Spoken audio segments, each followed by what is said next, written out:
Kũrũmĩrĩra mĩrũrũngano ya kiumia kĩhĩtũku, andũ matanyihiire mũgwanja nĩo marathiĩ na mbere kwamũkĩra ũrigitani thibitarĩ-inĩ wa Kenyatta na Mbagathi hamwe na mathibitarĩ mangĩ kaunti-inĩ ya Nairobi. Raila Odinga akiuga aya nĩ arĩa maguraririo nĩ maabitha a borithi. We have seen some of these patients.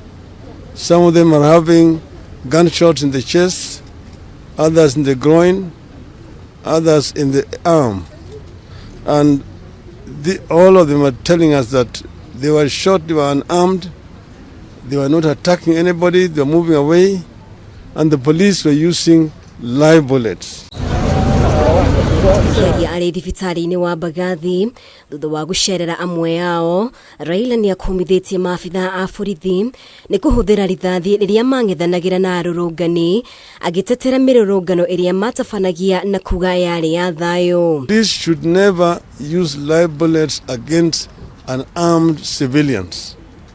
If the police want to apprehend civilians, they can shoot in the air, they can use other forms to be able to apprehend, but not live bullets aimed at killing.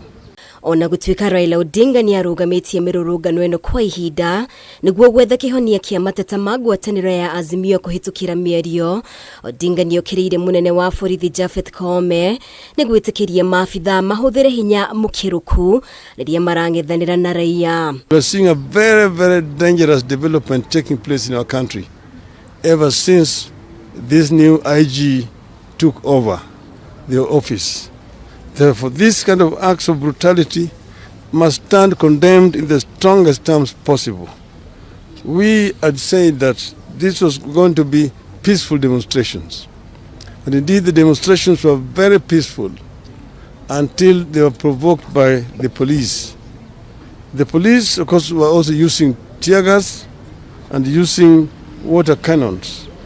I do not understand why the police resorted to using the live bullets. Kwa ihinda rĩa ciumia igĩrĩ iria ngwatanĩro ya AZIMIO ĩkoretwo ĩgĩtabania mĩrũrũngano, andũ matanyihiire 20 nĩo magurarĩtio na angĩ matanyihiire 5 kũrwo nĩ mĩoyo yao. Ngĩribotera Kameme TV, rĩtwa rĩakwa nĩ Mũmbi wa Chege.